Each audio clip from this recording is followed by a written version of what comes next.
starting with a project. GRASE is a 2-year project funded under European Union Rights, Equality and Citizenship Program that involves 6 partners in 3 countries. ISMU Foundation, Fondazione Giacomo Brodolini and ADECO from Italy, Fundación ADECO and Amica Association for Spain, and Aproximar for Portugal.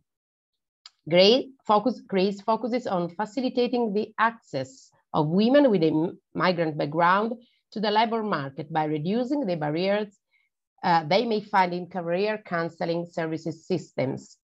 The project's final goal is to contribute to reducing gender and race gaps in migrant women's participation in labor market, intending to provide full implementation of the principle of non-discrimination.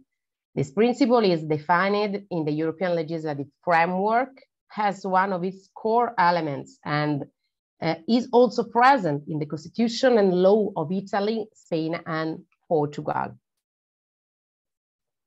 The GRASE approach intended to overturn that perspective. Instead of looking the women with a migrant background as presumed responsible for their difficulties in integration into the labor market, GRASE looks at, through an intersectional lens, how the receiving societies poses barriers to their integration by unconsciously reproducing stereotypes and biases. By thus focuses on how and where the barriers faced by women with migrant background are formed, it presumed to be possible to break down the stereotypes on which they are based.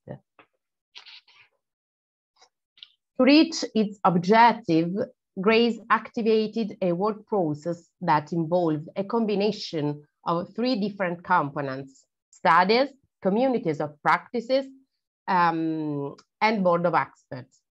The knowledge that emerged from the research work through the involvement of anti-discrimination specialists and researchers working on gender, race, and migration provided the theoretical basis and empirical evidence on which the project are based. The practical knowledge activated by the 3 communities of practice with career counseling professionals provided the experiences in the three countries where women and migrants face barrier in the accessing the labor market. In addition, a board of experts gave inputs and suggestions for elaborating toolkits. Starting from research, I briefly give an overview of the 4 researches realized during the GRASE project. The first one concerns an analysis of labor market data in Europe. The analysis of several indicators and gender equality and participation in the labor market indicates an overall systematic penalization of migrant women, especially non-EU born women compared with native women and men in Europe. The research also reflects on the available data and the indicators gaps to draw an intersectional picture of the plural society under study. The second research provides a theoretical overview of the concept of the intersectionality of discrimination on one side and on the other side of its use and implementation in international and EU legislation, as well as in EU member states' policies. The third research describes the legal framework concerning double or multiple or intersectional discrimination in Italy, Spain, and Portugal. It illustrates several good practices selected in the 3 countries for the effective and replicable solutions they provide to the intersectional challenges faced by migrant women as job seekers. The report aims to provide a cross-country interpretation of the legal framework and jurisprudence development regarding multiple or intersectional discrimination. At the same time, it provides an overview of the practices implemented by stakeholders in the three countries. Finally, a key aspect of the project focused on the risks of reproducing stereotypes in the AI algorithm-assisted recruitment process. The fourth research, starting from a general overview of biases in the recruitment process and why and how they exist, examined gender and ethnic bias in machine learning and explored how these two kinds of biases negatively influence the digitalized recruitment process. Sorry, probably one microphone is open. Please, if you check. Thank you. Perché evidentemente la formazione è in inglese. Sorry. Yes. Thank you so much. Together with the research, GRASE used a combination of strategies based on the practical knowledge and experience of career counseling professionals, which was collected through the activation of a community of practice in each country where the project is being implemented, so Italy, Spain, and Portugal.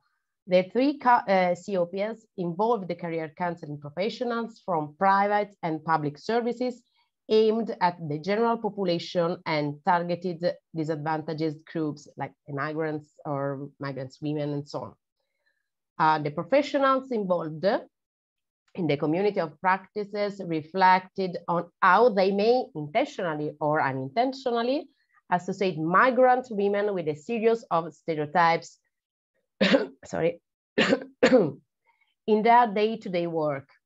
Stereotypes that could prevent them from providing practical advice to migrant women, guiding them to low quality and low paid jobs, not necessarily corresponding to the skills and potentials of the migrant women. And the third element of our project has been the board of experts, whose role has been overseeing all phases of the work and contributing to the development of the draft toolkits made through the materials come from communities of practices and researches. Afterwards, about 200 career counseling professionals tested the draft toolkit for 6 months. The pilot phases was complemented by a toolkit evaluation that led to their revision based on the evidence that emerged. So we achieved the final version of the 3 toolkits. The 3 toolkits created by GRASE are practical instruments that public and private organizations that work in career counseling or recruitment service can use. The first one is to target career counseling professionals and their daily work practices to give suggestions and concrete strategies to avoid reproducing stereotypes. The second toolkit is a guideline for training pathways targeted to learning facilitators providing training for operators in Europe career counseling services. The toolkit poses an interactive methodology based on an experiential learning which aims to promote self-action, reflection on our behaviors, and teamwork through the active contribution of the trainers. The third one targets technicians using AI algorithms for the recruitment process. The toolkit suggests strategies to verify the presence of gender and origin biases in the vacancy and the machine learning process for recruitment. So I tried to be very, very briefly in my presentation to leave all the time for a discussion. So I give the floor to Marta Capesciotti. Thank you so much. Thank you, Emanuela, for your introductory overview. So I'm not going to spend much time speaking. I'm just going to introduce our keynote speakers today. First of all, I'd like to thank all of them for their time and availability to discuss with us in this webinar. I'm going to briefly present them to the participants. Sabrina Marchetti is an associate professor in sociology at Foscari University of Venice. She is mainly specialized on issues of gender, racism, labor, and migration, with a specific focus on the question of migrant domestic and care work. In the past, she has worked at the European University Institute as a Marie Curie Fellow and Jean Monnet Fellow. She has been a postdoctoral fellow at the Gender Excellence Program of Linköping University in Sweden, and she holds a PhD from the Graduate Gender Program of Utrecht University. She has been the principal investigator of a starting grant project funded by the ERC entitled DOMEqual, Paid Domestic Work and Global Inequalities, during the period 2016-2021, concerning labor rights of paid domestic and care workers in India, the Philippines, Taiwan, Ecuador, Colombia, Brazil, Germany, Italy, and Spain. She currently is the coordinator of the Italian team for the Horizon 2020 research project Vulnerabilities under the Global Protection Regime, coordinated by the Max Planck Institute in Halle. Her previous books in English are Black Girls, Migrant Domestic Workers and Colonial Legacies, and Employers, Agency and Immigration, Paying for Care. And in 2021, she published together with Giulia Garofalo and Daniela Cherubini the book Global Domestic Workers, Intersectional Inequalities and Struggles for Right with the Bristol University Press. The second keynote speaker we have with us today is Fabiola Ortega de Mora, a researcher of the Department of Education and Social Psychology, specifically the area of theory and history of education of the Faculty of Social Sciences of the Pablo de Olavide University of Seville, Spain. Graduated in social work and social education, she is a researcher at the Socio-Educational Action Research Group and a member of the Spanish Society of Comparative Education. The main lines of research developed during her career focus on migration, gender, and education. The third speaker of this webinar will be Catarina Martins, Integration and Employment Technician at the Portuguese Council for Refugees, based in Lisbon, Portugal, that works in an HCR in the country, and that is responsible for the process of assistance and integration of refugees and asylum seekers. The Portuguese Council for Refugees provides to their public, such as legal, social, financial, and integration support in Lisbon and the different cities of Portugal. Catarina's area of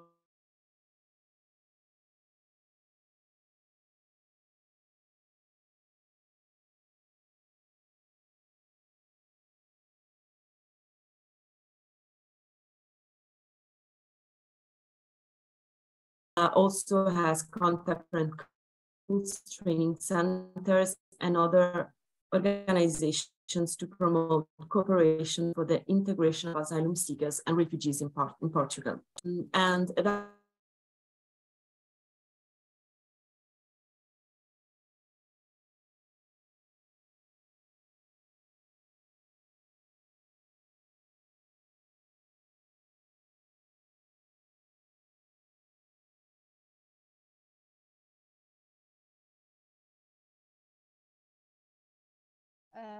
Marta, sorry, we cannot hear you anymore.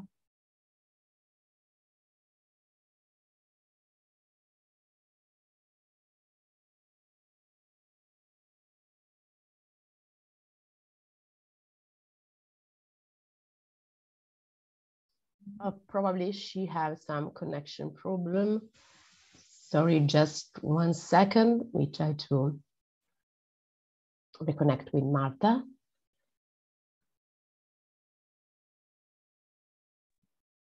Sorry, I just lost the connection. Can you hear me? So, sorry, just briefly, to briefly conclude, we have our fourth keynote speaker for today, who is going to provide us a more thorough and European overview of the issues of this webinar. And I'd like to thank Stella Nyanchama Okemwa, decolonial expert, Pan-Africanist, anti-racism activist, and defender of human rights. She's a consultant and campaign coach for the nonprofit organization Hand in Hand Against Racism. And she's particularly engaged in campaigns to raise awareness and mobilize bottom-up initiatives that are focused on decoloniality. Moreover, she has more than 30 years of experience in voluntarism and activism in many civil society organizations. Since 2022, she was elected a board member of the European Network Against Racism. She holds 2 master's degrees, one in education and the other in social and cultural anthropology. And she's currently pursuing a PhD in philosophy and has published various articles in several renowned journals and edited books. Currently, she's the director of the European Network for People of African Descent, the vice president of Africalia, and a member of the executive board of many other nonprofit organizations. So just to introduce your speeches and to provide guidelines for this discussion, I'd like to ask Sabrina, Fabiola, and Catarina to discuss with us about these 2 issues. So the first one is, if you consider that intersectional discrimination related to migrant background and gender is widespread, or is it a structural problem in your country? That is, if this has a country-specific characteristic. And the second question for you is, what do you think are the cultural, social, and labor market model-related reasons behind explicit and implicit discrimination against women with migrant backgrounds in your country? So I will leave you the floor and then ask Stella Nyanchama Okemwa to conclude the roundtable with a wider overview at the European context. So the first person I'd like to intervene is Professor Marchetti. Good morning, everyone. Thanks, first of all, to the organizing group. Thanks so much for this invitation. Thanks to Marta for the introduction. And I also want to say hi to all the people in the audience. I recognize some familiar names, and I'm happy to see them connected. In order to answer to your question, I mean, of course, when we speak about Italy, I'm here to speak about intersectional discrimination of women, of migrant women in Italy. We see that as a structural problem. I would say, to answer to your first question, a structural problem which is very much determined by the interconnection between the welfare and the labor, the welfare system and the functioning of the labor market, but also of migration policies in Italy in the last, let's say, 15, 20 years, or even more, if you want. I thought about getting to that point, speaking about policies on labor, welfare, and migration issues as the last part of a preliminary discussion that we need to have on the scenario that we are confronting with when we look at Italy. So what are the data? What is the situation? I'm providing you for, let's say, a quick snapshot of what is the migration scenario in Italy at this moment. And then let's start to speak how intersectional discriminations, or I would say also intersectional segregation in the labor market applies to migrant women in Italy. So in order to do that, I'll share my screen. Just give me a bit. Here we go. Okay, hope it's functioning well. Yeah, it's all well, yeah.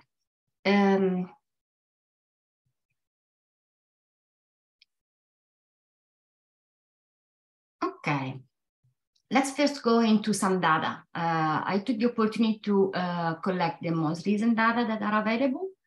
These are from several dossiers that came out in the last couple of months in Italy. So let's see at that. If we look about, I'm speaking especially to people that are not familiar with the Italian context. Of course, for Italians in the audience, that will be very much a repetition. I apologize for that. But let's see, this is a quick visualization of what are the 10 most representative migrants group in Italy. Of course, these are data about non-EU migrants. If we would add to this picture also EU migrants, especially from, I'm thinking about people from Poland, Romania, Bulgaria, etc., the picture will be quite different because especially in the case of Romanians, we know that they are going to be one of the top nationalities, if not maybe the top nationality in Italy at this moment. But just to give you an introduction, these are the groups, the national groups of non-EU migrants, which are most present in Italy. In total, in Italy, we may say to have around 5 million people. This represents the 9% of the population. And as you can see, half of them, little bit more than half of them are indeed women. So it's a very balanced population in general. When we actually go into the specific nationalities, we see that the balance does not count for every group. Here I've made the same list, but on the basis of the presence of women. And we can see that in some cases, the order of these national groups is changing. Ukraine is, of course, going a bit up, more like above in the list. Same goes for Philippines, Moldova, Peru. And even we have Sri Lanka, the number 10, which was not in the previous list of the most, the top 10 nationalities, but is popping up in the moment in which we order the groups on the basis of female presence. You can see that the balance between female and male population is very different for these groups. 80% will be, for example, for Ukraine, 70% for Philippines, Moldova, again, a very high percentage, 60%, 67%, and then Peru, 58%. These are all the groups with more than 50% female population. This, of course, explains why there is a different listing of the national groups depending on the general population and the female population. But why is that so? This is not a new phenomenon. Here, an overview of how the numbers of migrant women have increased gradually in Italy, starting from the 1990s. In this graph, we don't have the last few years. It stops at 2018, but we can say that in the last 3-4 years, even before and after the pandemic, let's say, the numbers have more or less stabilized. Okay, there's been a crisis during the pandemic, but we can say that last year we confirmed to have gone to previous amount. So this is to show you how there's been this general increase of female population of migrants and of female migrants among them in particular. But let us look now together at what are the characteristics of these migrant women participation in the labor market. If I just said that the population of migrant population in Italy is 9% of the total population, we will see that they are 10% of the total working population. So that means that the number of working migrants is very high in the migrants present in Italy. But there are a couple of elements which apply to this working participation. We can speak, for example, of a gender segregation, a gender division between them. This is coming up when we say, as in the first paragraph, that the majority, so many women are working in domestic work, so many men are working in construction work. So we can say here there is a gender division or gender segregation within the migrant population. Another thing is when we speak about the ethnicity segregation. So we see that, for example, migrant women in comparison with Italian women, so here is a woman-to-woman comparison, for migrant women, they are employed in mainly 2 occupations, which we know to be domestic work in private homes or cleaning jobs in offices and public spaces. Italian women instead are employed for the majority in more than 20 different types of occupations. So we see that migrant women have less options. Also important in the comparison between migrant women and Italian women is the question of overqualification, to be employed in a job for which you are overqualified. Here again, you see it from the numbers that this applies more to migrant women than to Italian women. Here I put just a quick note. Here we speak about what Russell Parreñas defines a contradictory class mobility. So women of a higher educational background, of a higher probably class background in the origin country, find themselves in lower qualified, lower skilled occupations that they could cover, but still they decide to migrate for several reasons, as you all know. The overlap of the, let's say, the convergence, the intersection between a gender and ethnicity type of labor market segregation, we find in the example of the fact that migrant women are employed in domestic work. This is indeed a sector in which not many men are employed, or I would say very small numbers of men, so it's a mostly feminized sector, but it's at the same time in a very intersectional way, difficult to unpack. It's also very ethnicized as a migrant labor opportunity. No? So it is the moment in which the gender and ethnicity do converge. It's not only about migration as such, but it's also the fact of being a woman. Other examples of the interconnection of the, let's say, the mutual convergence of ethnicity and gender are in this other type of data. No? When we look at how many, so many women in general are in part-time, which we define in Italy unwanted. So people would like to work more, but do not have this opportunity. They only have an opportunity for part-time. And this, as you can see, applies to migrant women more than everybody else, but before them, Italian women. Non-standard work, more in general, sees a bit of a different picture because also migrant men seems to be very much affected by it in comparison to Italian women and Italian men, right? I'd like to spend my this last part of my presentation on domestic work because, as I mentioned before, it is a very relevant sector. This comes up very clearly from this picture. You can see the migrants are participating, as I reminded in top, migrants are 10% of workers in Italy.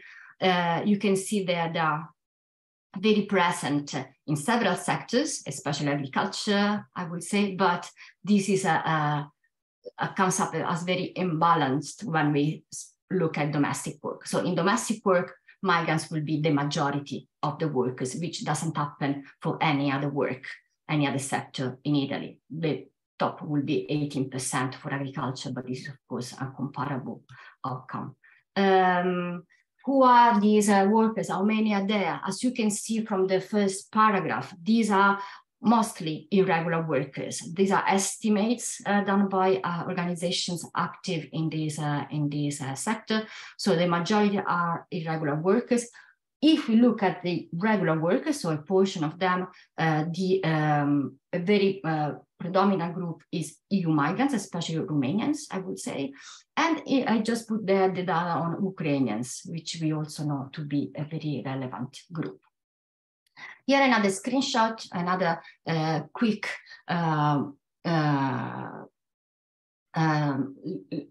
some quick data on the most representative groups in these sectors. So Romania, Ukraine, Philippines, and Moldova. As you can see, for all of them, the participation in the service sector in general is very relevant, especially in domestic work, for some of them in the cleaning sector, as I mentioned before.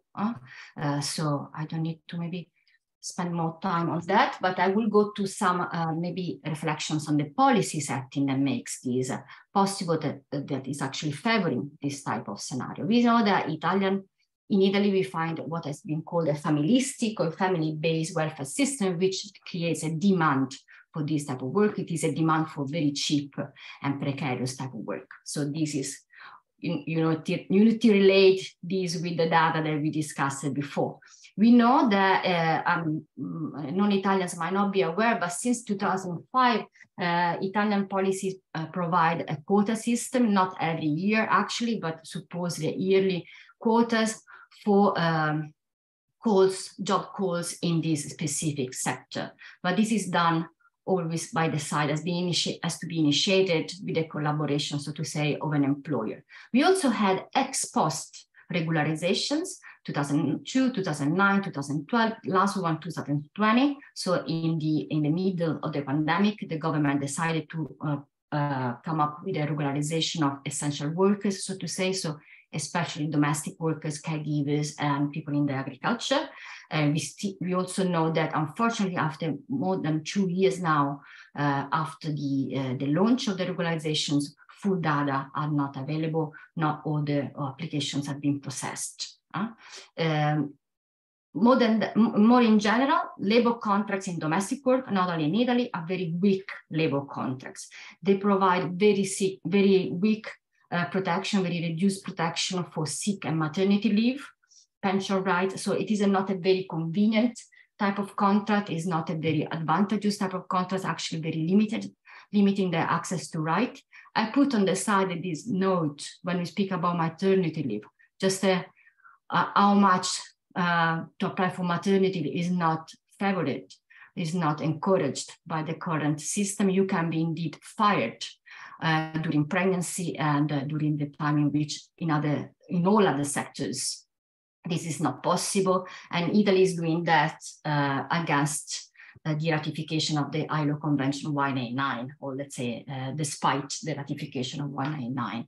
And finally, domestic workers have reduced possibilities for family reunification, and they depend very much on the employer. So we can go into that during the question time if you want to know more details, but this is the way it is. Looking at all of these in intersectional ways will be, I'm suggesting, let's say, the following kind of lines of interpretation. So on one side, we have something which is acting on the differences of the segregation, or let's say the discrimination of migrant women on the axis of citizenship rights, class position, education. So especially when we look at policies which locate them, push them on low skill sectors if they want to be regular workers, but I would say also for irregular work. The widespread abuses and mistreatment that have to do with the job itself, which is a job subjected to very intense psychological and physical stress, a job which is stigmatized, not only when it's done by migrants, but when it's done by all kind of subject. Therefore, it is the moment in which, sorry, this was my alarm, just one more second. This is when class differences, not only ethnicity for the migrant population, but already pre-existing stereotypes based on class differences and education differences are applied to the migrants into working this sector. The limited legal protection, which as I mentioned again, is making very visible how class and gender overlap when we speak about the specific condition of domestic workers in comparison to all other workers. These again, not only in Italy, but it's at the global level. And finally, here again, gender is coming up very much to the forefront when we think about all the expectations, all the social constructions, all the around care commitments, in which women are torn between care commitments here highlighted not only towards the family of origin, the family of origin to which they send remittances, etc., but also towards the family of the care receiver, him or herself, which is especially coming up very strongly in interviews and testimonies from migrant care workers here in Italy. So this was my last word. Thank you for your attention. Thank you, Sabrina, for this very thorough presentation and overview of the Italian context. I will immediately leave the floor to Fabiola Ortega Mora for her presentation. Thank you. Okay, thank you so much, Marta. I will share my screenshot, 1 second.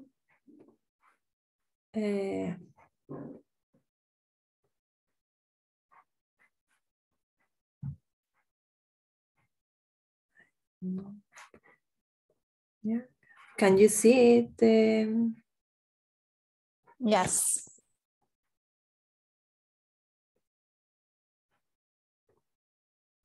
Okay.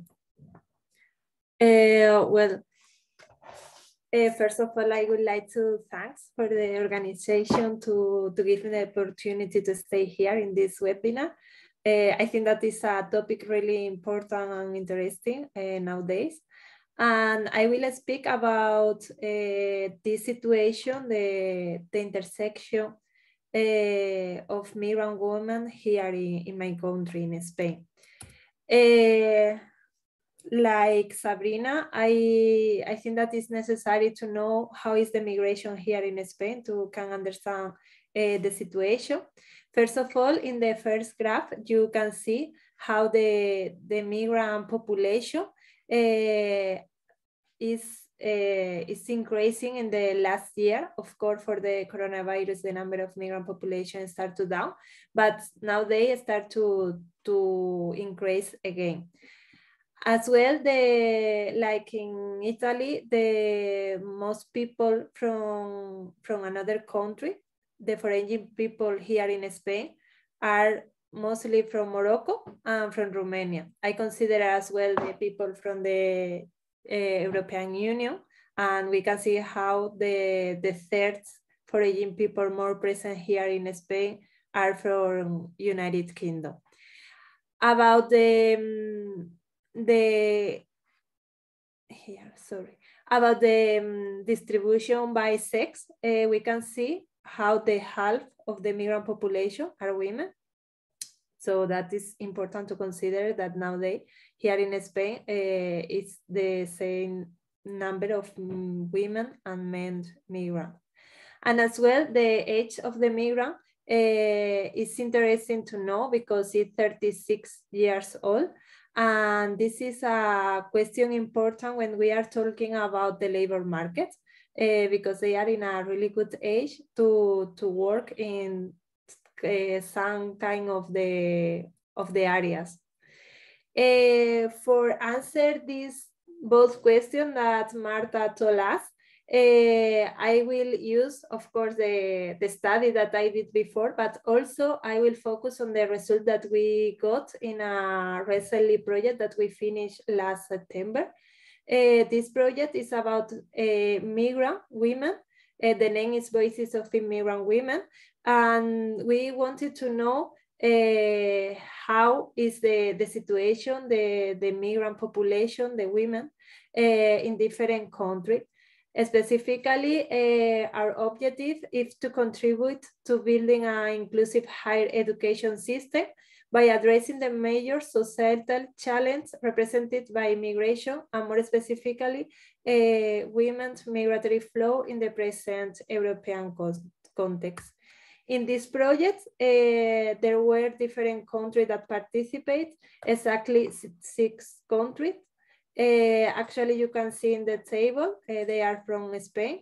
My university, Pablo Olavide University, was the coordinator. Also France, Greece, Italy, Portugal, and Slovenia. We did the study in the different contexts. For that, we did a method of multiple case study. That means that in the whole country, we did a specific study using a mixed methodology. Exactly, we use it quantitative and qualitative methodology, how you can see in the table. First of all, of course, we did a documentary analysis. We need to know how is the situation in each country.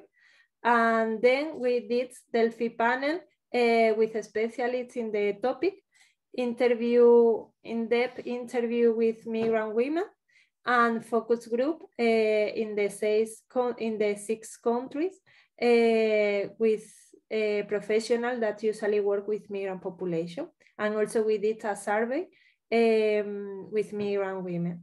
In Spain, the place that I was speaking about, we did 20 interviews. And I tell this because I will answer this question according to the result that we got in this study,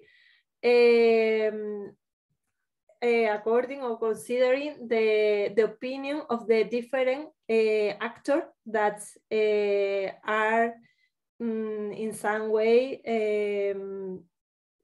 in the reality that we are talking about. About the labor market, of course, when we are talking about migrant women, we have to talk about intersectional discrimination. Like in Italy, the situation is similar. When they arrive, the women usually have to start to work in a precarious labor market because they can't access to other kind of areas to can work. Mostly of them usually have to work in domestic and care work, cleaning and waitressing. It's so common that they have to do domestic and care work is the most common. What's happened with this kind of job? Have a small salary, is irregular, and is an invisibility area that don't help to the women can progress. Also, there are a point in common with Italy. There are a lot of women that are overqualification. They maybe in their country have a really good training, but they don't have the possibility to validate here in our country because the process is so expensive, very long, and sometimes the government asks for documents that maybe they don't have access. For example, they want that the women give the mark that they got in the training, and sometimes it's impossible to get that information for them because you have to think that sometimes they heal from their country and it's impossible to access this kind of information. For that, it's a really complicated situation for women, for migrant women. Another question that we see about the labor market in migrant women is the difficulty that they have to communicate because sometimes they don't know the language. For example, people from Morocco, they don't know Spanish, so they have really difficult to find a job. Also, the costume is an important thing. They are usually another timetable, and adapted to this is difficult. Access to the legal advice. Also, it's important to consider that there are a lot of women that want to entrepreneurship, but they have a lot of barriers to can get it. They feel as well that they don't have enough support, enough networks that can help to get a job. And sometimes they have a obstacle in the reconciliation between personal life, the care of the children, and work. You have to think that some of them can alone, and they don't have family, they don't have friends, and they don't have enough money to can pay someone that can take care of the children. And that is a question that is a really obstacle in the situation of these women. But everything is negative. When we did the research, we wanted to know as well what they think that is a good way to try to solve this barrier that we asked, and that in some way contributed to the discrimination of these women. And they give us some ideas that consider that are important. First of all, they say that it's important training, a free training to try for they can insert in the labor market. They consider that is so important because sometimes they don't know anything about how is the labor market here, and they need some orientation. The second one is facilitate entrepreneurship because it's a really good way to can find a job. The problem is that for Spanish people, it's difficult, imagine from migration population, and more when they are a women. And other thing that they consider very important is the support networks, but not only the family or friend. Also, they consider that it's very important have the support of the administration, the public and private administration. They say that it's true that they have help from the association, but when they are talking about the public administration, they feel that don't have enough support. This is the labor market. You can see how the discrimination is obvious. And when we are talking about the social cultural situation of the migrant women here, we find also some problem. It's true that we can't generalize, but there are certain stereotypes, mostly for some kind of migrant population, especially with the Muslim women. It's common that there are more stereotypes than from another group of migrant women. Also, it's very difficult for them to achieve the regularization. This is a problem for them. It's the most important thing that they need to feel inclusion here in Spain. And they think that is a question that they are in a discrimination situation. Because if they aren't in a regularization situation, they can work in a job, in a legal job. They can get enough money to live. It's like a cycle that is so difficult to live. So for them, it's the most important thing. And also, they feel that they don't have a real support about the legal assistance. Sometimes they arrive without speak, without have anything, and they need someone that can orientation how to start the process, and they feel that they don't have that support. Again, what is the solution that they give us for try to avoid this discrimination? First of all, the networks. The friends and relatives is fundamental, especially when they are arriving in the first recession. Also, the contact with their family. They feel that is a good way to feel in contact with the culture of origin. And they highlight the association, social entity and religious entity, like a really entity that helps them to try feeling a best way. Especially, they say that the association from migrant population, they feel really well because it's a double side to feel integration in their country, because for one place, for one side, they feel that is a way to participate in the society, in the receptor society, but at the same time, they feel in contact with their origin culture.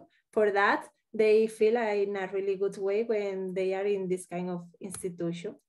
And this is just a table about what I was speaking, just to sum up and for you can have a picture about how is the situation here in Spain. Of course, we have a discrimination, intersectional discrimination. Migrant women are in a difficult situation here, but I wanted to highlight as well that we got some hit, like universal coverage of the health system. Not is common in all countries, so for us, it's a really, really good thing that we got. Every women migrant can go to the health system without any kind of problem. Also, the support that have the association, and that is different training program that help to migrant women. And just to conclude, to try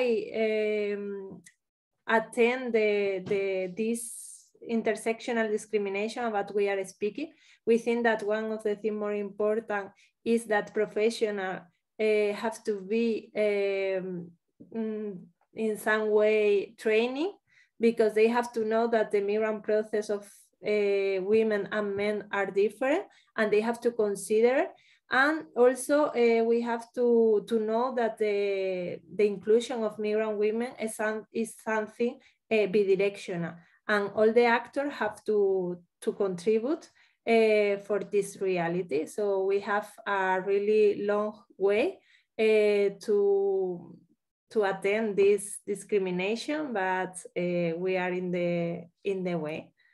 So thank you so much, and I will stop to share. Thank you. Thank you for your presentation. We are quite late in our schedule, so I will quickly leave the floor to Catarina, and I will share the presentation for you. Thank you, Marta. I will try to be brief. I'm known to speak very fast, so if you don't understand what I'm saying, please let me know and I will try to pace my words. I'm an employment and integration technician at CPR, which is the Portuguese Council for Refugees. My perspective today will be about migrants, but mostly about refugees and asylum seekers in Portugal. The reality is very similar to those of the migrant women, but there are some aspects that are very specific in this situation of the asylum process. I don't have here a lot of statistics, but just to keep in mind that last year in 2021, Portugal did a census, and through the results obtained, we got information that there was an increase of the population of migrants living in Portugal of about 46% in comparison to 10 years before. So right now we have a percentage of about 5.4% of migrants living in Portugal. Most of them are national from countries that are close to Portugal's history of colonization, such as Brazil, Angola, Mozambique, São Tomé, but we also have some significant representation of Ukraine, Moldavia, China, United Kingdom, etc. I decided to start here the presentation connected to the two questions that were presented with a legal framework of Portugal's situation in the area of employment. Just to be very general and to present here a context that I will explain why it's so important. So to keep in mind that in Portugal, we have a Portuguese code of work that has 3 different articles that state that there cannot be a discrimination in the access to the labor market, but also there cannot be implemented any kind of discrimination between men, women, migrants, and non-migrant in the labor market. So here I have the first example, which is the article number 4, that refers to the situation of non-discrimination between foreign workers and the Portuguese nationals in the access of labor market. And for those who are interested in this article, they refer also to the situation of those that are stateless. So the Portuguese legislation has this in mind. Also, article number 30 and 31 refer to the situation that there cannot be any kind of discrimination between men and women in the labor market. And this is connected to the code of work, but on a second framework, on a second legal framework, we have the Portuguese asylum law, which is the next slide. And here is important to refer that the Portuguese law had an update this year in August 2022. Until then, people would have access to the labor market only if they had a document, a legal permit from the Portuguese entity responsible for the management of frontiers, which is CEF. And as of right now, any person, man or woman, that asks for asylum, again, I'm going very specifically for the situation of asylum seekers and refugees, but anyone that at the moment asks for asylum in Portugal has access to the labor market, to education opportunities, etc. The conditions of implementation into the labor market are those very similar to any Portuguese citizen. The only exception that I would like to refer is that there are certain jobs usually connected with the public sector, like security jobs, working in the army, etc. And those have restrictions for migrants, both men and women, because they refer that these jobs are applied for those with Portuguese citizenship. All the other contexts about the job market refer that the conditions need to be exactly the same of those of the Portuguese nationality. For both men and women, the salaries have to be the same. The conditions of access, same situation. However, in practice, we find that there is a disparity between theory and practice. I would like to also to refer that in Portugal, there's an authority which we call ACT, which is the Authority for Conditions of Employment. And this is the entity that any worker, national or non-national, has access to complain when there's a situation of discrimination in the access to the labor market, to educational conditions, and also to refer to situations applied to development of professional activities, such as, for instance, if there is any problem with the income, if there is any situation regarding discrimination in the workplace between colleagues or the employer and the employee, all those matters are connected with this authority, and they have free legal support for migrants that don't have enough income. The next slide, please, Marta. Right, next slide, please. Okay, so here I have a small step. What? Before, sorry. Okay, so I have a graph before, Marta. I will explain that. Okay, thank you. So I have here a small statistic connected with what I was saying a little bit before. This is related to the evolution of international requests of protection in Portugal, and this is based in gender. The graph is written in Portuguese, but I can try to translate to you. So the first part, that is a darker color, refers to the percentage of women, and the other one in a lighter color is to the percentage of men that asked asylum in Portugal. Here we have an evolution between the year 2014 and 2019. And I would like to refer that even though there's a significant majority of asylum requests of men, throughout the years, there has been a balance of the number of asylum requests of women. And I would like to note that usually that even though there are the asylum requests in Portugal, afterwards they go through a process of evaluation to get a positive or a negative response through our authorities.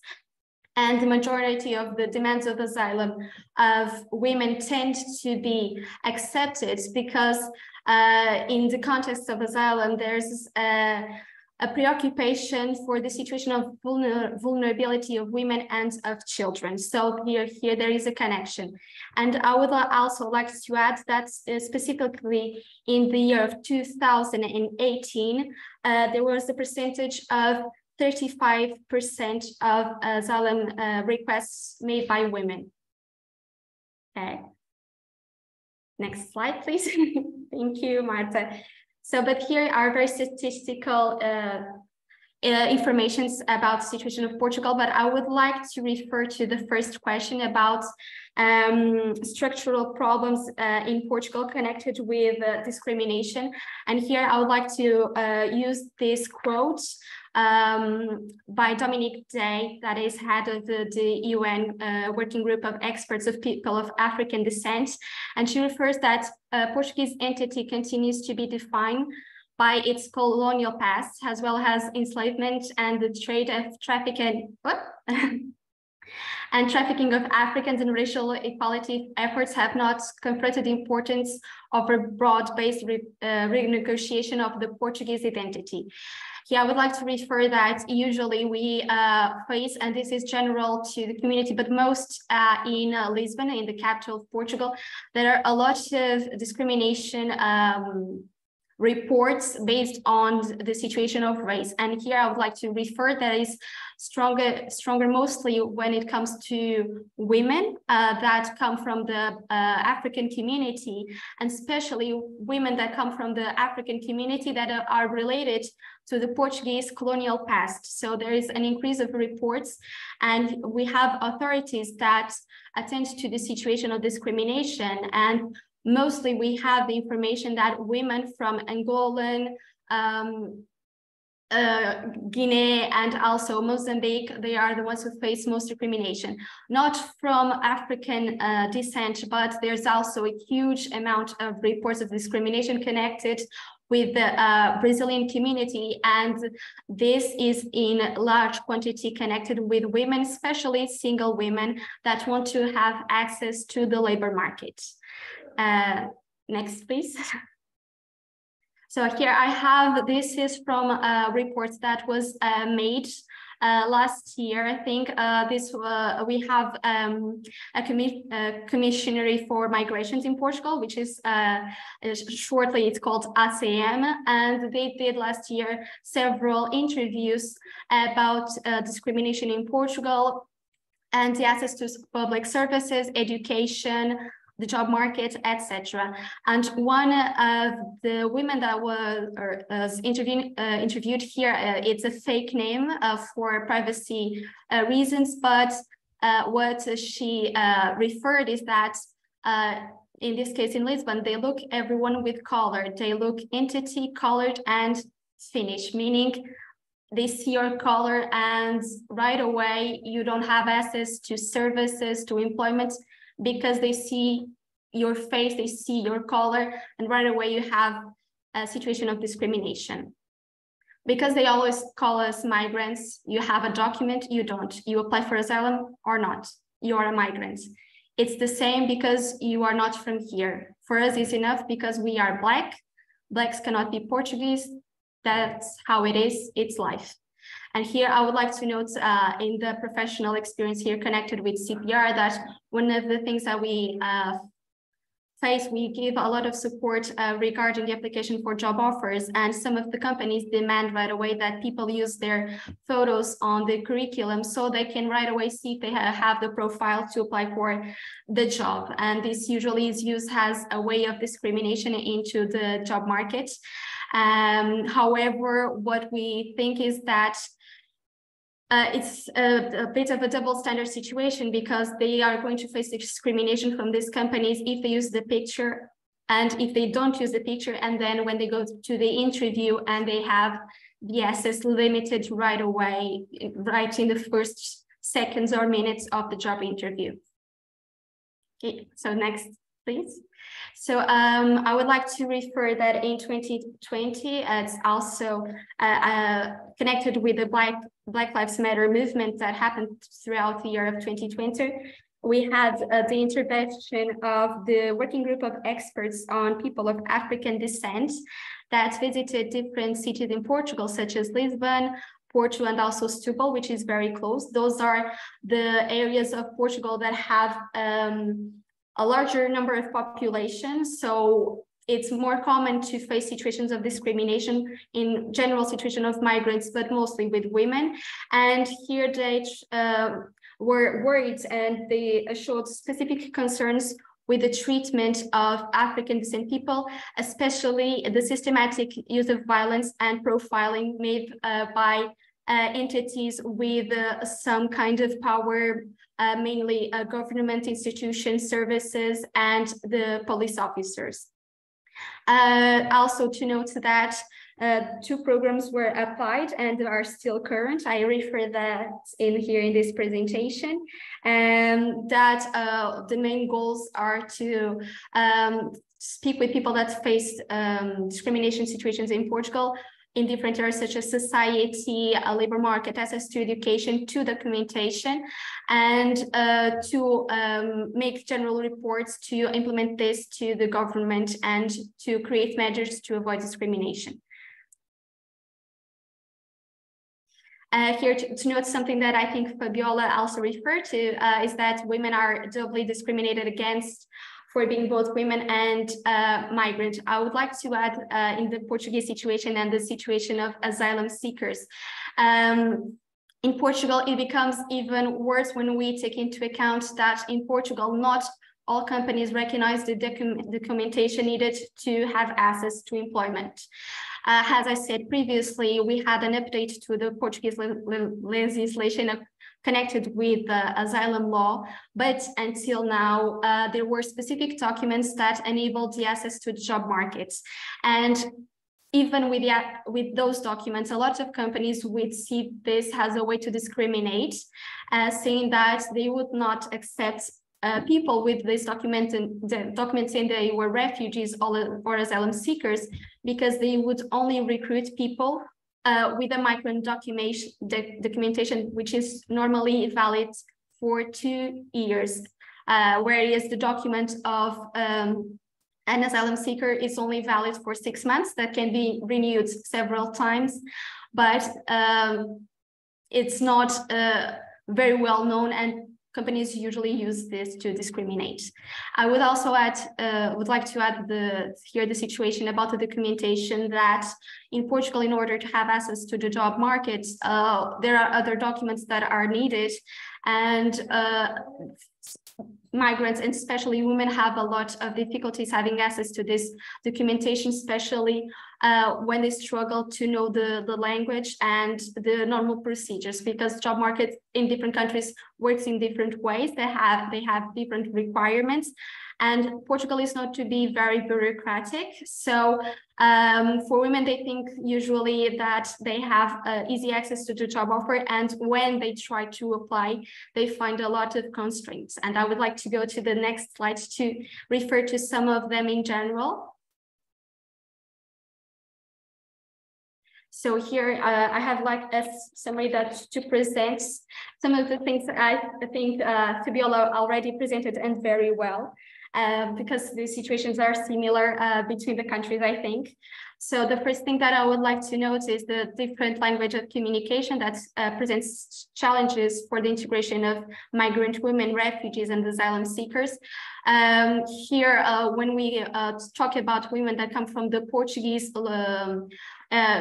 countries of colonization, the problem is not as strong because they have a common language. However, when you speak about women that come from Arabic countries, mostly, they have the struggle not only by speaking a different language, but also the alphabetic language is completely different. So they have to learn how to do this, and they need to attend alphabetic lessons. In Portugal, unfortunately, there's a lack of services to provide access to the language of the country that is receiving asylum seekers and migrants. Usually when someone, male or female, tries to enroll in this kinds of service, they face months of waiting period. And this is connected with a huge amount of frustration connected with the whole process of integration. Like I referred before, the lack of identification documents is also a challenge.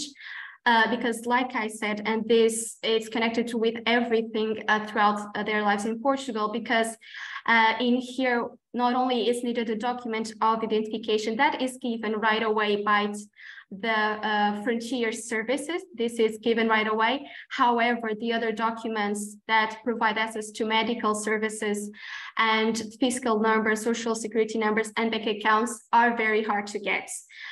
Usually when migrant women have access to a community from their home countries, they might have some support, but this is not general, and it's important to have this in mind.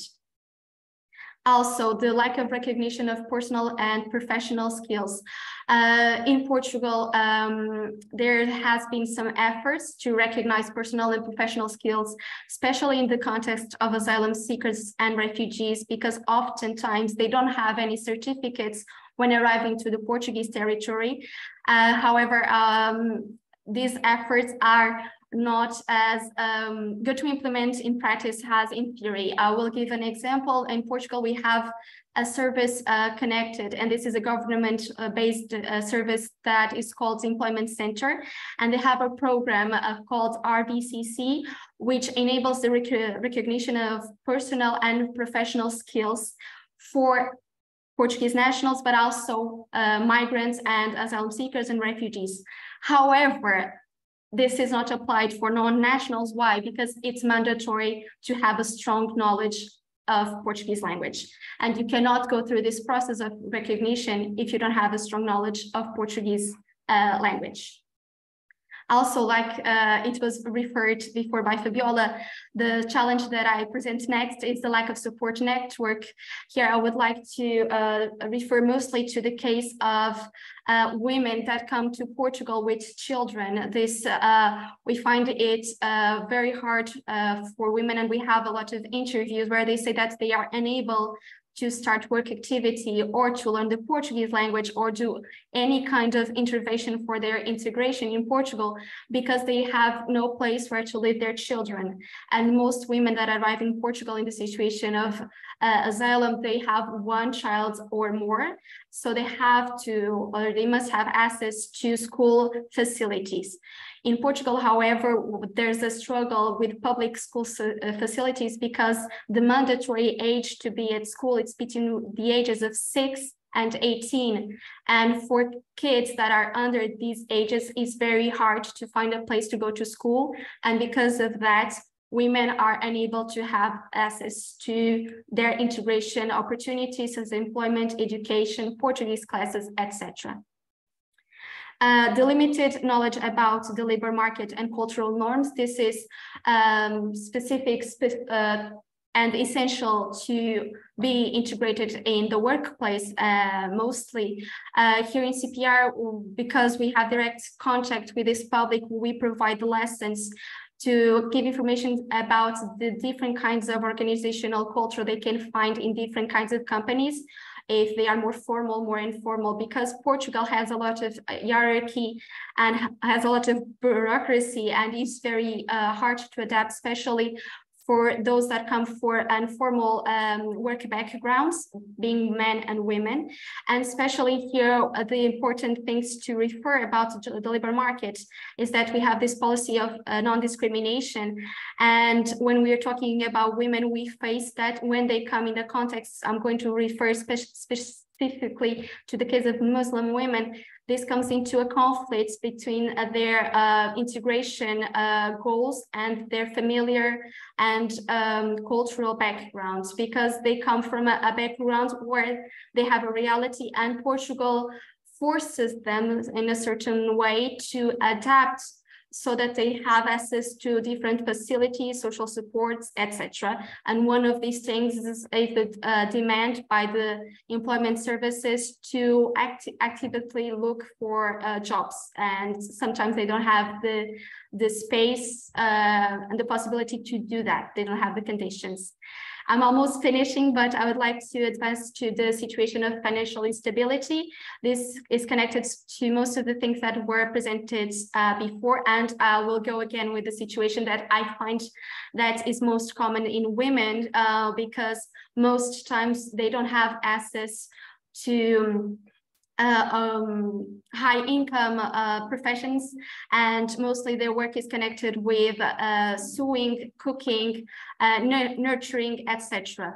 And when we are talking about these kinds of jobs, the income is lower than other kinds of options. And also to keep in mind, when they are the main providers of their children, they are only available to do part-time jobs instead of full-time jobs, and income is greatly reduced because of the number of hours they are working.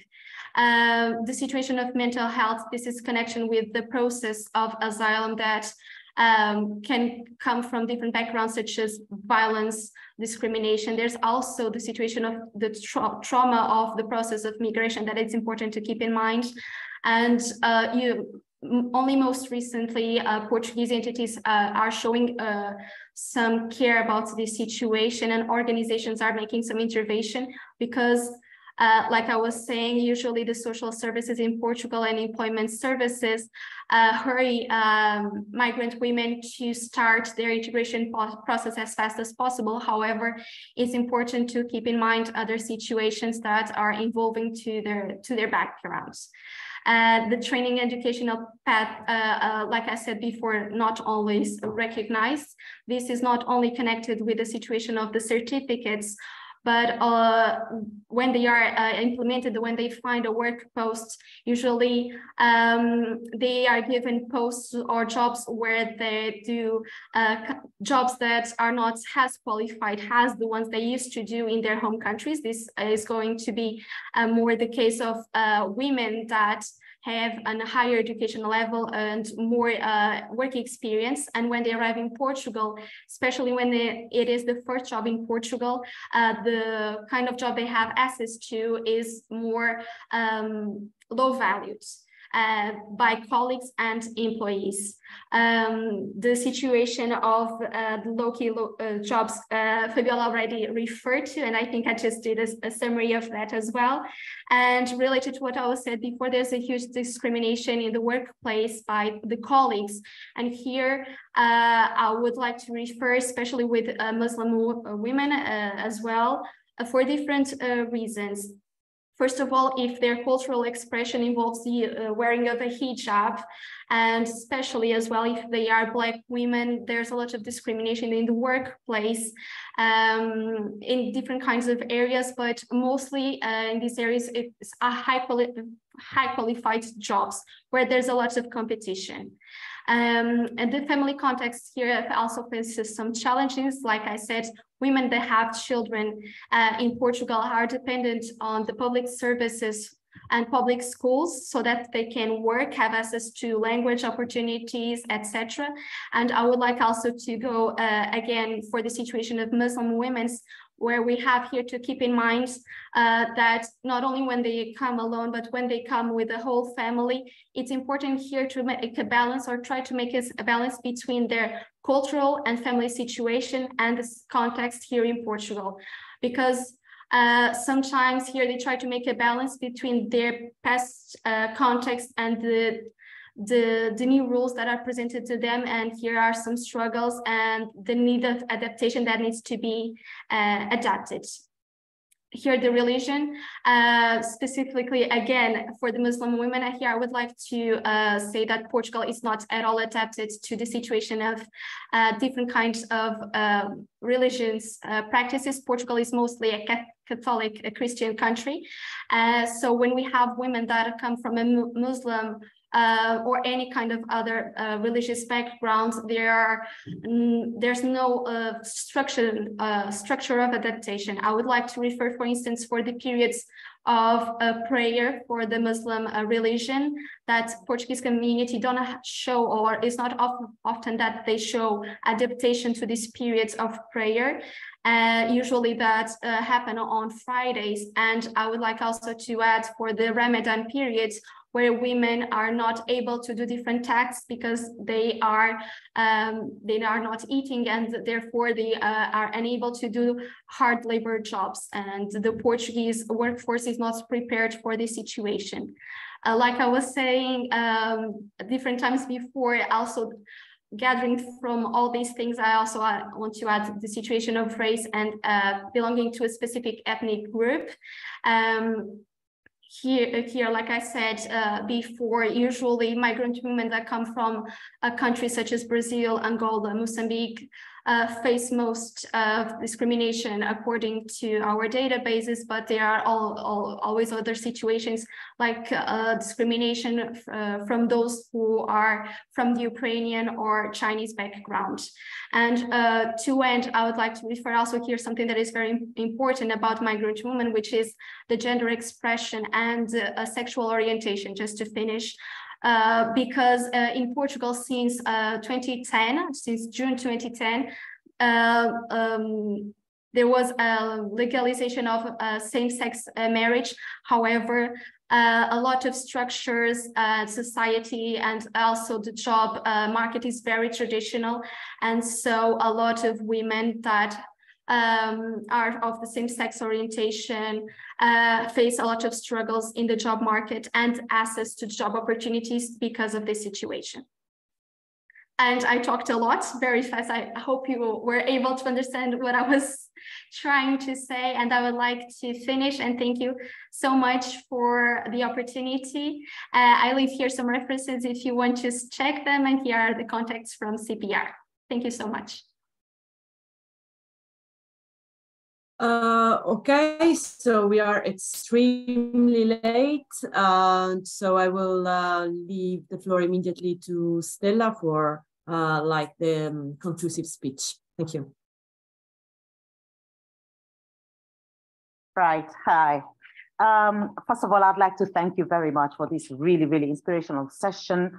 I am very thankful to the previous speakers, that is Sabrina, Fabiola, and Catarina, for presenting the situation in your different countries. I have been blessed to have, you know, gone to Lisbon, so I have an idea about Lisbon. Ina had a meeting in Lisbon. I got to meet some of the communities there.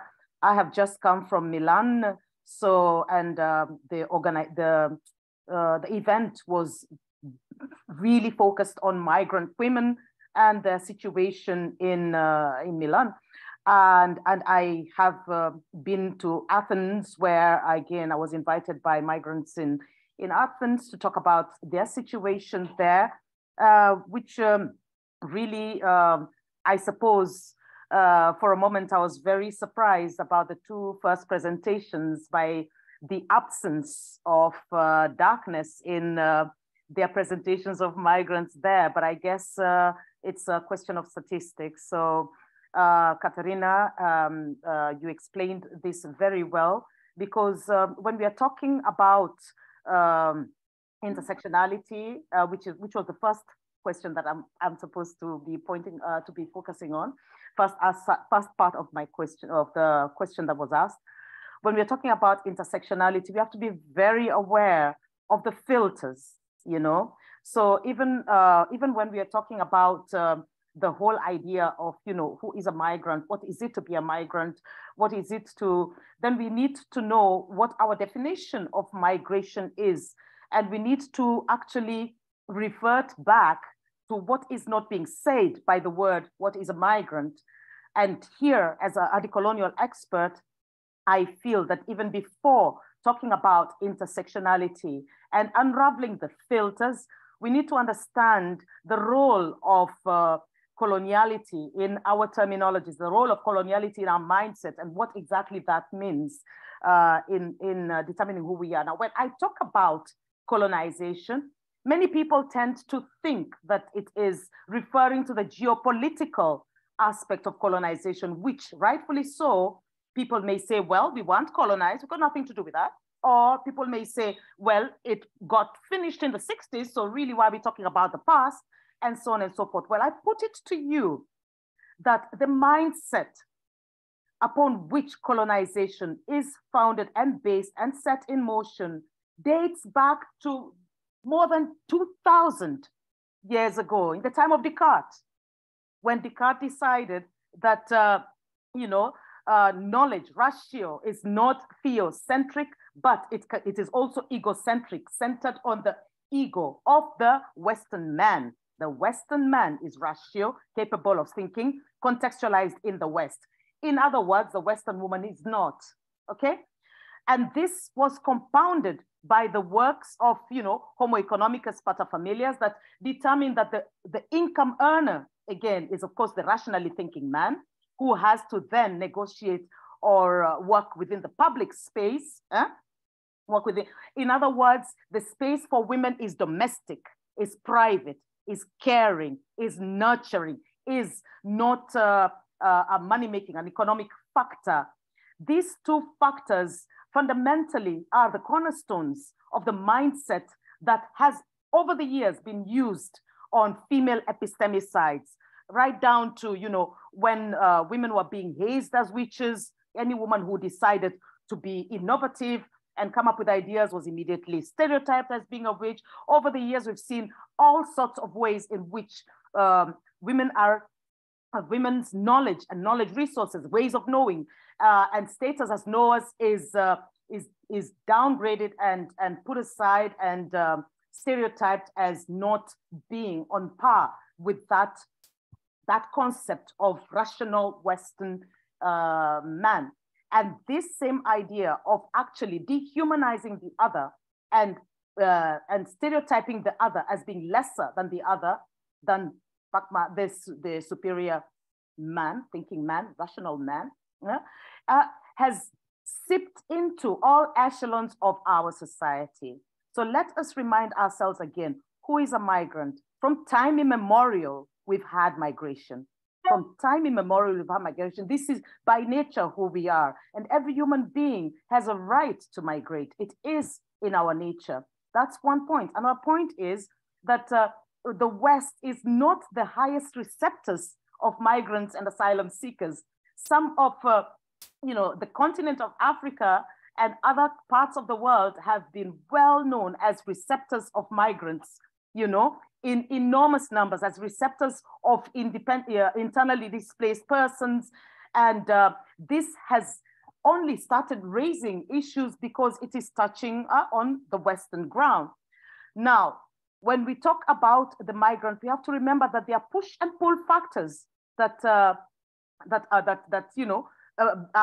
underlying migration. There are those who live of their own will because they want to learn, they want to go and study, they want to go and invest, they want to go and explore the world, they want to go and, these are also factors of migration who also are subject to various forms of exclusion.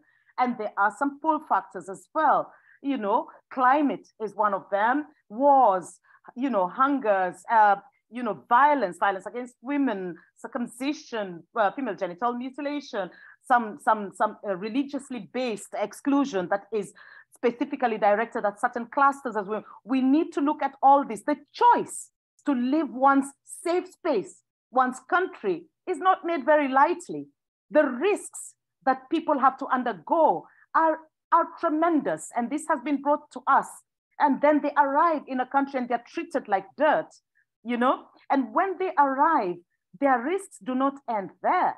Their fear for their lives does not end there. And especially when they are women, this is just compounded by their fear for themselves, their fear for their children, their responsibility of the people they left behind in their homes. This is just the multiple levels in which women, the filters that we have to look into when we're looking at what women have to address, besides just the simple myopic vision of a migrant woman, I personally, I've not had the migration background that many people have experienced, but I am essentially also a migrant. I came here because my dad was working here and I came to study here and I'm fine. And yet, I do experience the problems that they're experiencing, in the sense that my daughter belongs to the LGBTQ community and is a target of exclusion on that basis. My son has been severally a target of violent ethnic profiling and was 2 months ago beaten senseless, unconscious by the police for absolutely no reason. And even though I have got such a lot of experience in this field, I don't know who to go to complain. So up to now, I still don't know who to go to complain. I have 2 masters. I've started my PhD, but I'm still working on the level of a bachelor, So, and I have my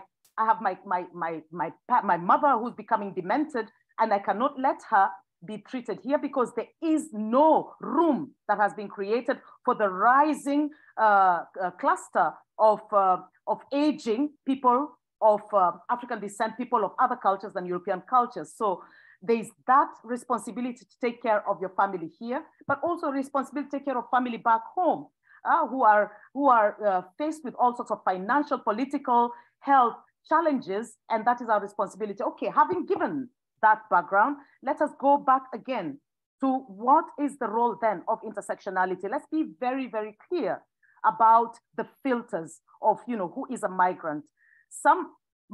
All migrants experience exclusion for sure. And you'll notice that I'm using exclusion, not discrimination, because you can be discriminated because your hair is red, or you have got some dots, or you've got a crooked tooth, like bullying.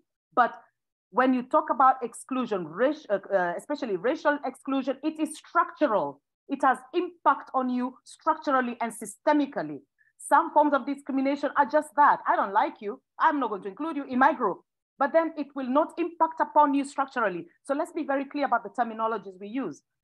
Why was I talking about this? When people are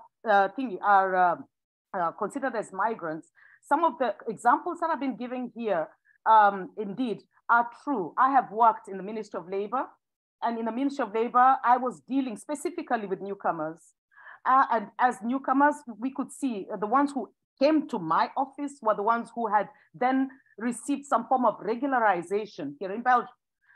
That means that the only jobs that they could do, or the only jobs that were put in front of me to give them, were the ones that have been stated here, to be caretakers, to work in the care sector, to work as waitresses, to work as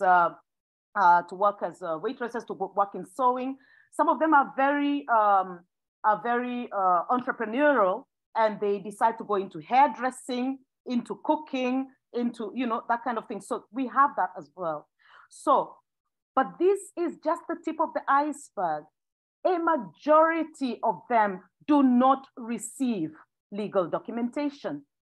A majority of them cannot even do those basic jobs that we are talking about. A majority of them don't even know whether they are going to survive the day, don't know how they're going to provide for their child.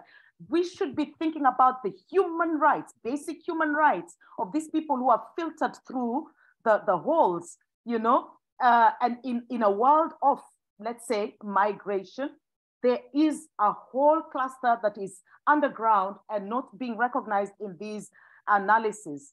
There's a whole world of people who do not have access to food, do not have access to education, do not have access to, basic human needs to survive. These are the ones that we still need to think about. How can we get through the filters and address these extremely, extremely precarious people who are in such a precarious situation, Good. Why was I saying again about decoloniality? I'm coming right back again to decoloniality, is that when we realize that decoloniality, or that mindset of excluding others precisely for the benefit of the majority, of the hegemony of the rational thinking man, we realize then that this form of exclusion has seeped into all echelons of our society. That means our education, our politics, our legal structures, our health structures, all our structures, including, and please, ladies and gentlemen, the worst and most stubborn of all these colonial monuments that are very, very dominant and persistent is language. The language that we use automatically frames the context for these migrants. The language that we use automatically frames the context on how we are going to address them and which specific structures are we going to adopt that will be durable and have impact upon precisely the people we are trying to deal with. When I say this, I don't know, I think the best way is to just give an example. Like, for example, education, a very important basic human right. Everybody needs to have education, but we compel our children to go to school, and we tell our children after they finish their school, they are going to emerge from education and they're going to be able to navigate their world.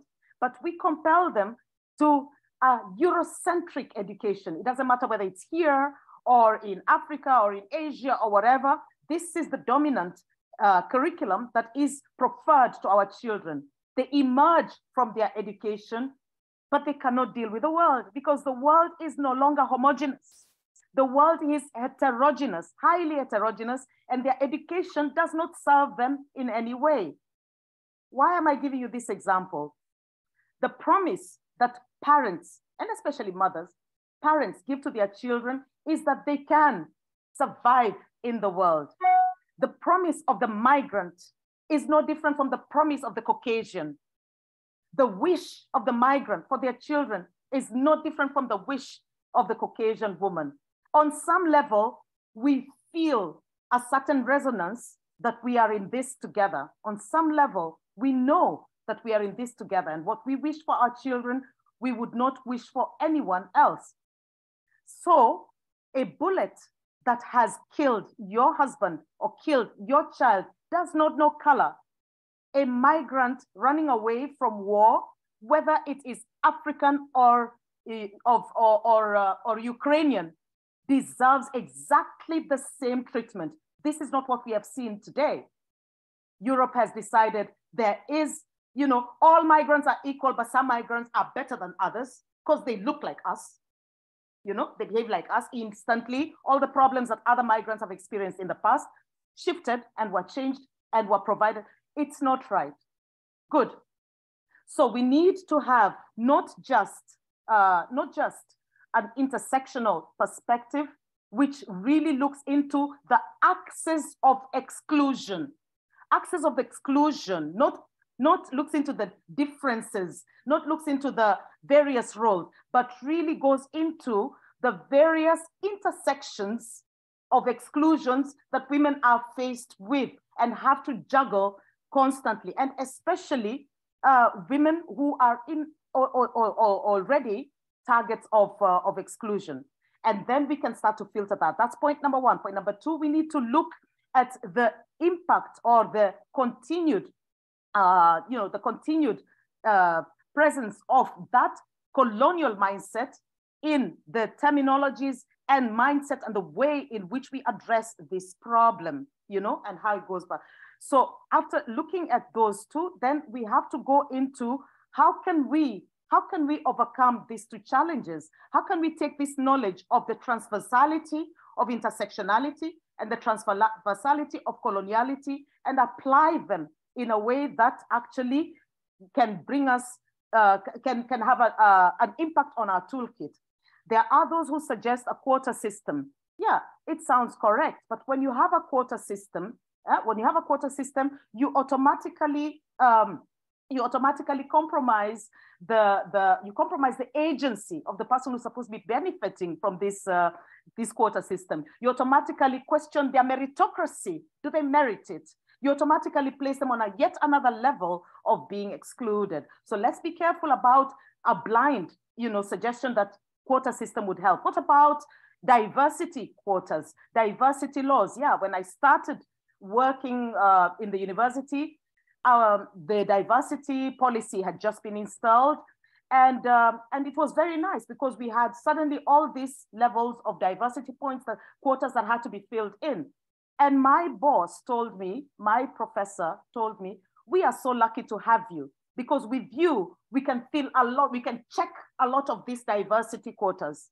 We can check that you're a senior woman, you're an African woman, you're a single parent. And I was like, and then he says, it's such a shame you're not LGBTQ because we could have checked that too. So there is a lot of fraud and illusion in diversity quotas. What about disaggregated data? Because that's another way in which we can address this. And it sounds also good, but what are the main points that we need in order to have disaggregated data? The main points are race and ethnicity. Nobody is defining what race is because we do not yet know what race is. There are so many levels of what race can be. What is ethnicity, in God's sake?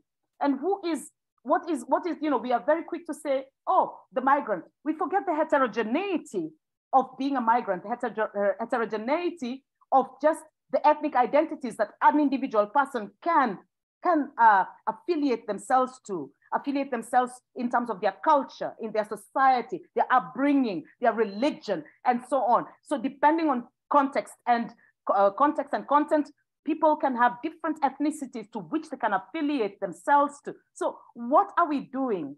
I put it forward to you because this is something that is really important.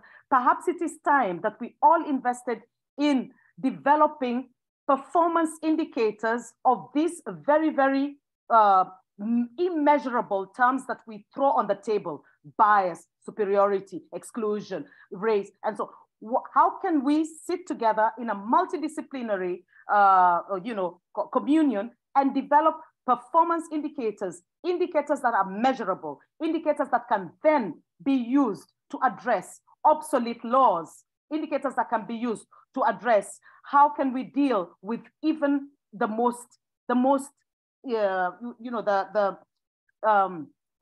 vulnerable of this category we call migrants. How can we unravel what it is to be a migrant and who exactly has what access and which access are actually being put into action? How can we create methodologies that can shake up our politics and stop them from being so inert, pull them away from the inertia and put them into action, into implementation of these policies?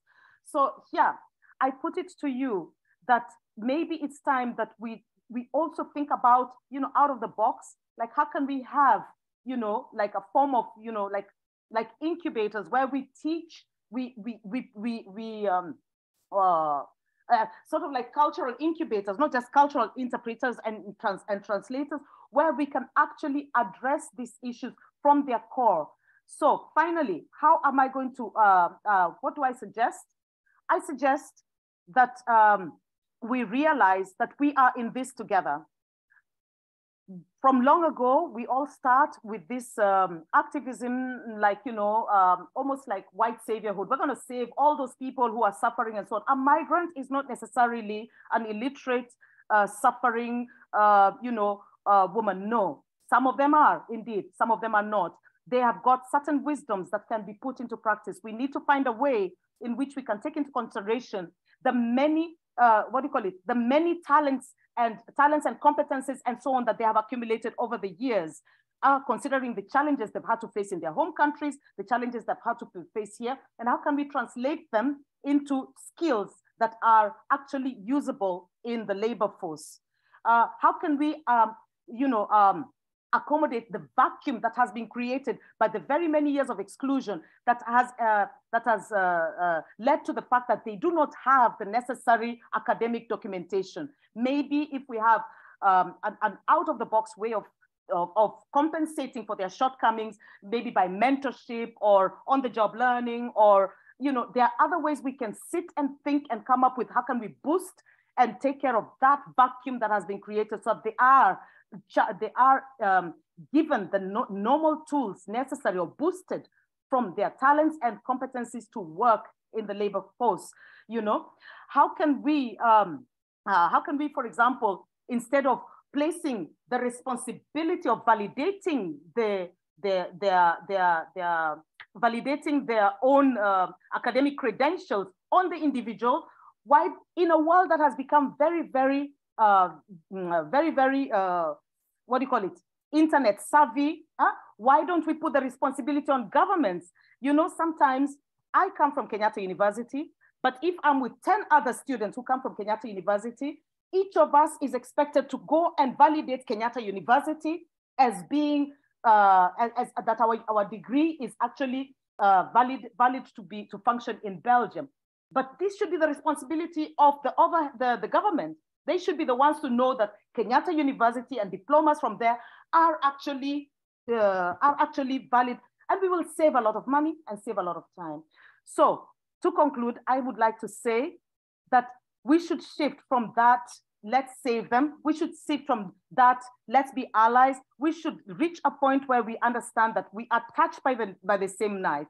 And especially as women, as mothers, on a certain level, as parents, on a certain level, there are certain aspects that touch on both of us. So we are in this together. And if we are in this together, then we have to own the problem. We have to own the problem, make it our problem. Don't be my ally. Don't be an ally of the migrant, but just know that we are implicated by virtue of being bystanders. We are implicated by virtue of being witnesses. We are implicated by virtue of the fact that our own children are also in interrelation with the children of these migrants. We are implicated by virtue that if we do not help them, we are only breeding criminals. We are breeding criminals because they have to be criminals to survive. There are women whom there's one large job sector that we did not mention. I'm sorry, but that is the human trafficking sector. That is where women have to sell their bodies so they can at least provide food for themselves and for their children. And believe me, this is becoming the largest job sector at the moment. So let us learn the facts. What are the facts in this discourse? Let us unlearn the lies that are befuddling us from seeing that we are in this together. And let us relearn. How can we work together and actually come up with solutions that are structural, with solutions that are durable, with solutions that have real impact on the people for whom we are trying to speak right now. I'm sorry I talked too long. I'm very sorry. And I thank you very much for listening to me. Thank you, Stella, for this extremely important contribution. In the chat of this meeting, we do not have questions so far, but there are some comments. There is Sabrina who suggested a book closely connected to what you were saying, and another participant who then left the meeting shared a remark on your speech, supporting the necessity of sharing more stories and voices concerning this, the issues we are dealing with today. I'm not sure if there are other questions or remarks that participants want to share with the speakers and with the other participants in this meeting. I'll just wait like 1 minute for you to to write questions in the chat or just to intervene, really.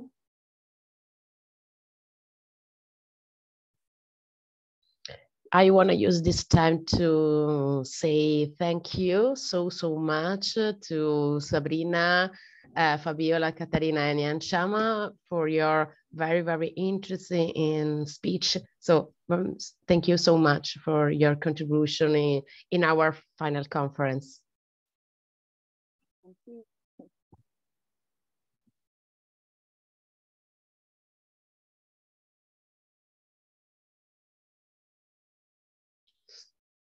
I don't know, we are so late that I think if there is any question, Marta, what do you think? Yeah, I guess that if there are no questions, we can just perhaps amongst the speakers, we might want to, maybe there's any of the speakers that have questions. Yeah, sure. Yeah, in my case, I thank Stella for, inviting us to reflect on the colonial legacies and the invisibility of Black women or Black people in general, I would say, from this data. For example, what I presented, this is a very important issue, and in the link I suggested is a book on the on Black women today in Italy and the difficulties they have in labor participation, in working experiences, etc. As I highlighted in the beginning, this is a picture. I mean, the overview I gave on, for example, on care work has very much to do with today. So this is 2022. If we will go back to the 70s, for example, we will see a very different scenario. We will have a lot of women from Eritrea, for example, from Ethiopia, from Cape Verde, doing domestic and care work in Italian homes. This is not happening anymore. And actually, women with Black skin, more in general, have strong difficulties in finding jobs in this sector because of the racism that is very strong in Italy. So they have a lot of difficulties to find work also in nursing homes, hospitals, etc. So this is an important part of the story. And thank you for bringing attention to that. But I also want to highlight that this is also changing through history. So it's also important that we look at that in a historical perspective. And if I had just one word, I also think the suggestion come from Nyanchama is very useful for this reason. For example, in the project, we try to use also about the terms that we use, and for this we choose to use the migrant or migratory background instead of migrant people, migrant women, because obviously it's a little bit different, the situation, and also this unconscious stereotypes and barriers faced also on people that not migrants in your life, but have some migrant background. That's like in this example when we talk about Black people. So thank you so much for point the attention of this question. Thank you. I just want to point out that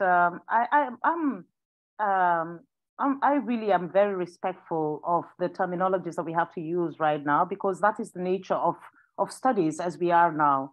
I just feel I should challenge us to just question what these terminologies frame, you know. For example, you know, a migrant can, like in Belgium, a migrant can come from Spain, from Greece, from, you know, but honestly, their experiences will not be the same as a person of African descent. Their experiences will not be the same as, you know, a person who does not have legal documentation, you know, and their trajectory towards getting legal documentation is much, much shorter because they are first and foremost Caucasian European, you know. So I feel very, I am quite an ardent, you know, what do you call it, advocate for being very, very careful about the terminologies we use. I don't like, for example, you know, people of color, again, because it completely blankets so many people without even saying anything. Migrants are, like I said, we've been migrating from time immemorial. So we are all people of migration background. You know, it loses its spice and it loses its specificity if we don't work that much harder to be very, very clear in specifying what we are trying to say. So it was not a critique. I know it's the nature of who we are now, but it is on us to also unravel what it is saying or not saying and say, okay, this is what I'm saying, but this is actually, it covers all that. So what am I trying to say? So it's a challenge, I guess, to fellow academicians and activists and people who are interested in working in these themes to be very clear that the terminology frames the context. For example, I'll never say victims of racism, because when you say victim, you give all the agency to the perpetrator and you strip the victim of all agency. I always say we are targets of racism, and some targets fall victim to some of this problem, but a target has got agency. So let's just think together on being very clear of the terminology we use when we are working. Thank you. Thank you so much. There is a question in the chat for Fabiola. I don't know if you had the opportunity to read it. Yes, I read it. Actually, I didn't know the real data I was looking for right now. I was reading in the national statistic that there are 1.5 million of migrant population from Latin America.